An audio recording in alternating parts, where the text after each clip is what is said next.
بسم اللہ الرحمن الرحیم۔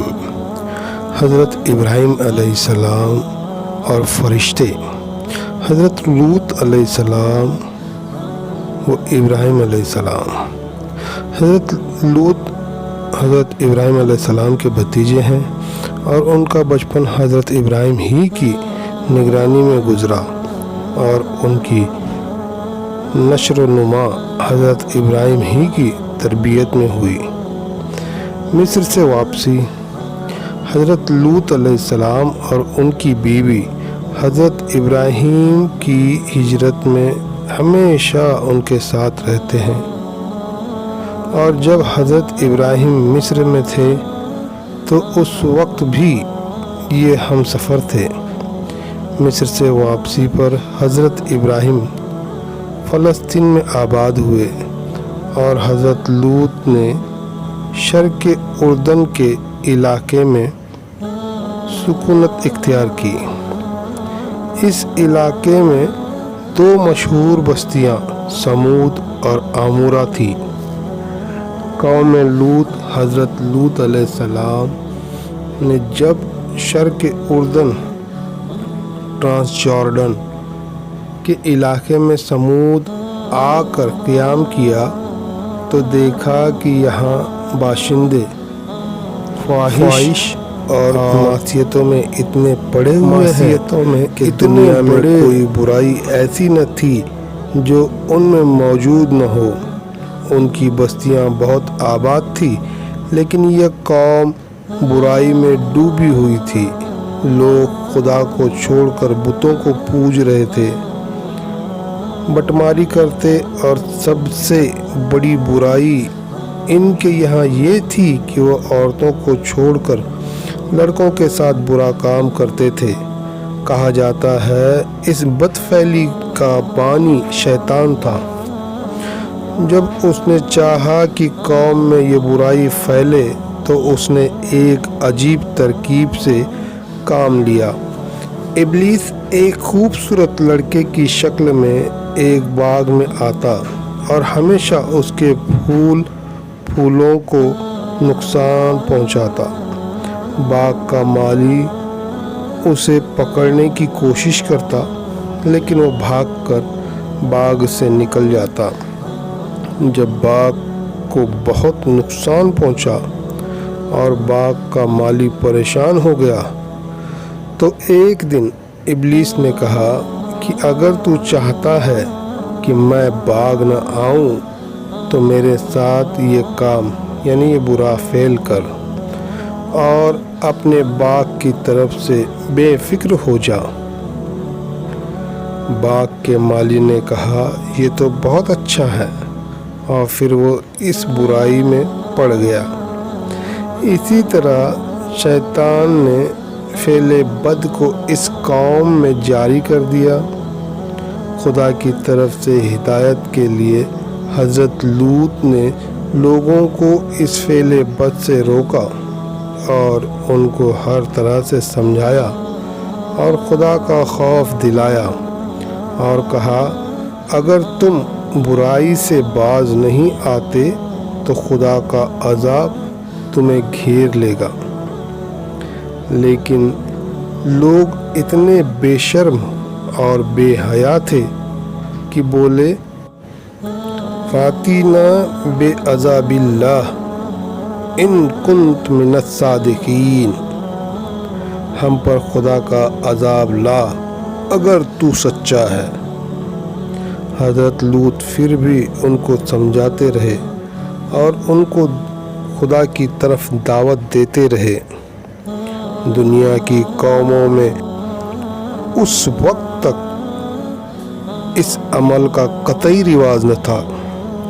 یہی بدبخت قوم ہے جس نے ناپاک عمل کی ایجاد کی، اور اس سے بھی زیادہ شرارت، خباثت، بے حیائی یہ تھی کہ وہ اپنی بدکاری کو عیب نہیں سمجھتے، بلکہ اعلانیہ فن و مباحات کے ساتھ اس کو کرتے رہتے تھے۔ ان حالات میں حضرت لوط علیہ السلام نے ان کو ان کی بے حیائیوں اور خباثتوں پر ملامت کی اور شرافت اور طہارت کی زندگی کی رغبت دلائی، اور نرمی کے ساتھ جو ممکن طریقے ہو سکتے تھے اس سے ان کو سمجھایا، اور پچھلی قوم کی بدعمالیوں کے نتیجے بتا کر عبرت دلائی، مگر ان پر بالکل اثر نہ ہوا، بلکہ کہنے لگے۔ ترجمہ: لوط کی قوم کا جواب اس کے سوا کچھ نہ تھا کہ کہنے لگے، ان لوط اور اس کے خاندان کو اپنے شہر سے نکال دو، یہ بے شک بہت ہی پاک لوگ ہیں، بے شک یہ پاک لوگ ہیں۔ قوم لوط کا یہ مزاحیہ جملہ تھا، گویا حضرت لوط علیہ السلام اور ان کے خاندان پر طنز کرتے اور ان کا ٹھٹا اڑاتے تھے کہ بڑے پاک باز ہیں، ان کا ہماری بستی میں کیا کام؟ یا مہربان نصیحت کرنے والے کی مہربان نصیحت سے غیب و غضب میں آ کر کہتے تھے کہ اگر ہم ناپاک اور بے حیا ہیں اور وہ بڑے پاک باز ہیں تو ان کا ہماری بستی میں کیا واسطہ، ان کو یہاں سے نکالو۔ حضرت لوط علیہ السلام نے پھر ایک بار بڑی محفل میں ان کو نصیحت کی اور فرمایا، تم کو اتنا بھی احساس نہیں رہا ہے کہ یہ سمجھ سکو کہ مردوں کے ساتھ بے حیائی کا تعلق لوٹ مار اور اسی قسم کی بد اخلاقیاں بہت برے اعمال ہیں۔ تم یہ سب کچھ کرتے ہو اور بڑی محفلوں میں اور مجلسوں میں کرتے ہو، اور شرمندہ ہونے کے بجائے بعد میں اس کا ذکر اس طرح کرتے ہو کہ گویا یہ کار نمایاں ہے جو تم نے انجام دیے ہیں۔ قوم نے اس نصیحت کو سنا تو غم و غصے سے تلملا اٹھی اور کہنے لگی، لوط بس یہ نصیحتیں اور عبرتیں ختم کر، اور اگر ہمارے ان اعمال سے تیرا خدا ناراض ہے تو وہ عذاب لا کر دکھا جس کا ذکر کر کے بار بار ہم کو ڈراتا ہے، اور اگر تو واقعی اپنے قول میں سچا ہے تو ہمارا اور تیرا فیصلہ اب ہو جانا ہی ضروری ہے۔ ترجمہ: پس اس لوط قوم کا جواب اس کے سوا کچھ نہ تھا کہ وہ کہنے لگے، تو ہمارے پاس اللہ کا عذاب لے آ اگر تو سچا ہے۔ حضرت ابراہیم اور اللہ کے فرشتے ادھر یہ ہو رہا تھا، اور دوسری طرف حضرت ابراہیم علیہ السلام کے ساتھ یہ واقعہ پیش آیا کہ حضرت ابراہیم جنگل میں سیر کر رہے تھے۔ انہوں نے دیکھا کہ 3 لوگ کھڑے ہیں۔ حضرت ابراہیم علیہ السلام بڑے متوجہ اور مہمان نواز تھے، اور ہمیشہ ان کا دسترخوان مہمانوں کے لیے پھیلا رہتا تھا، اس لیے ان تینوں کو دیکھ کر وہ بہت خوش ہوئے اور ان کو اپنے گھر لے گئے اور بچڑا ذبح کر کے تکے بنائے اور بھون کر مہمانوں کے سامنے پیش کیے، مگر انہوں نے کھانے سے انکار کیا۔ یہ دیکھ کر حضرت ابراہیم نے سمجھا کہ یہ کوئی دشمن ہے جو دستور کے مطابق کھانے سے انکار کر رہے ہیں، اور کچھ ڈرے کہ یہ آخر کون ہیں۔ مہمانوں نے جب حضرت ابراہیم علیہ السلام کی بے چینی دیکھی تو ان سے ہنس کر کہا کہ آپ گھبرائیں نہیں، ہم اللہ کے فرشتے ہیں اور قوم لوط کی تباہی کے لیے بھیجے گئے ہیں، اس لیے سمود جا رہے ہیں۔ جب حضرت ابراہیم علیہ السلام کو اطمینان ہو گیا کہ یہ دشمن نہیں ہیں بلکہ اللہ کے فرشتے ہیں، تو اب ان کے دل کی رقت، ہمدردی کا جذبہ اور محبت، شفقت کی فراوانی غالب آئی، اور انہوں نے لوط علیہ السلام کی اور سے جھگڑنا کر دیا اور فرمانے لگے کہ تم اس قوم کو کیسے برباد کرنے جا رہے ہو جس میں لوط علیہ السلام جیسا اللہ کا برگزیدہ نبی موجود ہے اور وہ میرا بھتیجا بھی ہے۔ فرشتے نے کہا، ہم یہ سب کچھ جانتے ہیں، مگر اللہ کا یہ فیصلہ ہے کہ قوم لوط کو اپنی سرکشی و بدعملی، بے حیائی اور فحش والوں پر اصرار کی وجہ سے ضرور ہلاک کی جائے گی، اور لوط اور ان کا خاندان اس عذاب سے محفوظ رہے گا۔ البتہ لوط کی بیوی قوم کی حمایت اور ان کی بدعمالیوں اور بدعقیدگیوں میں شرکت کی وجہ سے قوم لوط ہی کے ساتھ عذاب پائے گی۔ غرض حضرت لوط علیہ السلام کے حق پہنچانے، بھلائیوں کا حکم دینے اور برائیوں سے منع کرنے کا قوم پر مطلق کچھ اثر نہ ہوا، اور وہ اپنی بد اخلاقیوں پر ویسے ہی جمی رہی۔ حضرت لوط علیہ السلام نے یہاں تک غیرت دلائی کہ تم اس بات کو نہیں سوچتے کہ میں رات دن جو اسلام اور سیدھے راستے کی دعوت اور پیغام کے لیے تمہارے ساتھ حیران و پریشان ہوں؟ کیا کبھی میں نے اس کوشش کا کوئی معاوضہ طلب کیا؟ کیا کوئی اجر مانگی؟ کسی نذر و نیاز کا طلبگار ہوا؟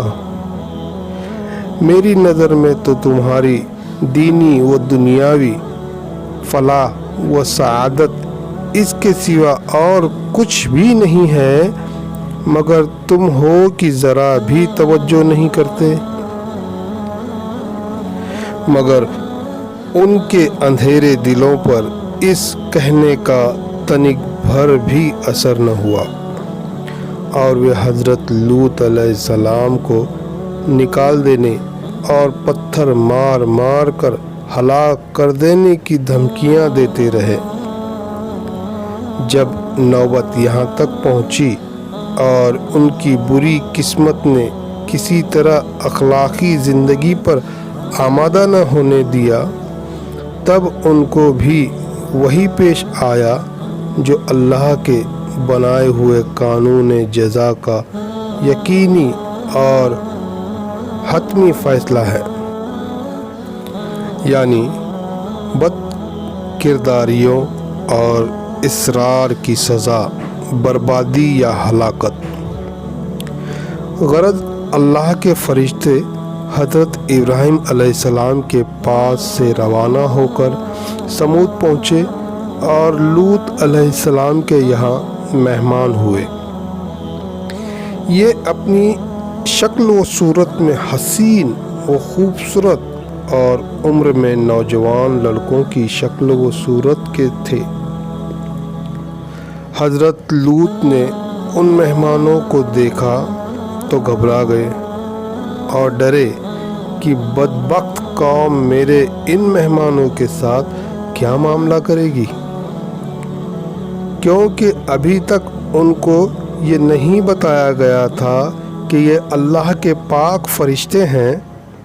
مہمانوں کو اپنے گھر ٹھہرایا اور بیوی سے کہا کسی کو مہمانوں کا حال معلوم نہ ہونے پائے، لیکن کافرہ بیوی نے جا کر لوگوں کو بتا دیا کہ اس کے گھر ایسے لڑکے آئے ہیں جن کے حسن اور قد و قامت کی تعریف نہیں کی جا سکتی، یعنی وہ حسن و جمال میں بے مثال ہیں۔